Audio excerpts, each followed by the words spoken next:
Welcome to Topic 5, the school as a social organization. This presentation, prepared by Dr. Momtaz Begum Binti Abdul Kader, explores the role of schools within social systems. Let's delve into how schools function as complex social entities. Our learning outcomes include understanding schools as social systems, comparing them with other systems, and discussing bureaucratic characteristics. We'll also critique the Weberian model and apply theories to real school situations, addressing issues in developing effective schools. What elements make a school a social system? This question prompts us to consider the various components and interactions that define a school's role within society. Let's explore these elements in detail. Schools are social organizations composed of social interactions and interdependent parts. They have a defined population and unique culture. Understanding these dynamics helps in analyzing strengths and weaknesses for school improvement. Social systems are open, with interdependent parts and goal-oriented structures. They prescribe appropriate behavior and consist of people performing different roles. These assumptions guide our understanding of schools as social systems. Social systems bear sanctions, are political, and have distinctive cultures. They are conceptual and relative, with all formal organizations being social systems. These assumptions shape the framework within which schools operate. Key elements of schools as social systems include structure, individuals, culture, and politics. The core teaching learning process, environment, outputs, feedback, and effectiveness are crucial for understanding school dynamics. The social system model for schools includes inputs like resources and policies, a transformation process, and outputs such as achievement and job satisfaction. This model helps analyze discrepancies between actual and expected performance. The model system Social Sekolah presents a similar framework in a different language, emphasizing the same components: inputs, transformation processes, and outputs. It highlights the universal nature of these educational concepts. Weberian bureaucracy and structure involve a hierarchy of authority, rules, and regulations. Impersonal orientation and division of labor are key features, ensuring efficiency and specialization within organizations like schools. The benefits of bureaucracy include maximizing rational decision-making and administrative efficiency. Specialization leads to self-sufficiency, while rationality and scientific inquiry support sound decision-making processes.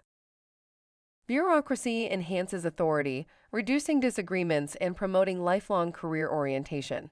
This structure improves workforce quality and compliance, making organizational management more effective. Criticisms of the Weberian bureaucratic model include potential boredom and low morale. While it promotes compliance and stability, it can also lead to rigidity and organizational conflict due to different communication styles. Let's test our understanding with some questions. Consider the structure of a school's social system, the core element's primary function, and what outputs refer to in this context. Reflect on these aspects as we proceed.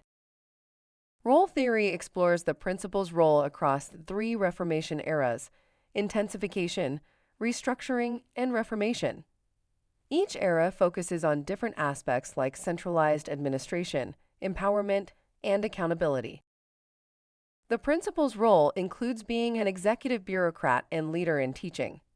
Training often focuses on discipline rather than transformation.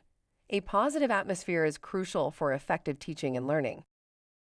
Role relationships are characterized by flexibility and variety. The effectiveness of a principal is measured through task and decision-making approaches. Roles evolve to meet the needs of individual schools and countries. The decision-making approach involves the authority given to leaders. Role analysis helps understand the actual and preferred roles of a principal, providing insights into leadership dynamics within schools. Role expectations involve the principal's perceptions and self-expectations, as well as teachers' expectations. Understanding these dynamics is crucial for effective communication and role fulfillment in schools. This diagram illustrates the relationships between role expectations and perceptions.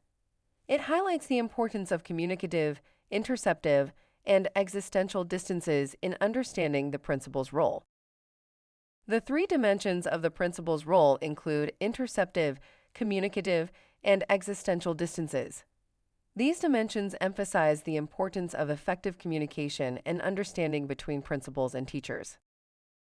Value theory suggests that effective organizations harmonize societal values.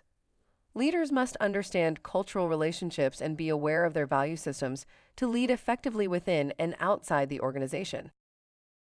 Value analysis involves coping with conflicts in a multiracial nation. Leaders must navigate core, secular, and operational values, understanding their impact on institutional dynamics and decision-making. Approaches to value analysis by Battle and Goldman and Harmon explore various dimensions of values.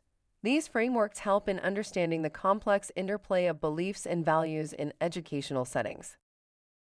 The three levels of values, sacred, secular, and operational, are depicted here. This model illustrates how cultural values influence decisions and enactments within educational institutions. Core or sacred values are based on religious or belief systems and are embedded in society. They serve as a foundation for legal and political structures, influencing secular values and societal norms. Secular values evolve from core values and adapt to societal changes. They emphasize work ethic, independence, and moral commitment, reflecting the dynamic nature of cultural values in education. Operational values may differ based on societal orientation. Legislative and executive decisions shape these values, highlighting the challenges of cooperation and individualism in diverse educational contexts. The relationship between school and society is fundamental. Schools belong to the people, with education being a state function and federal interest. It must be accessible to all, reflecting individual and societal needs.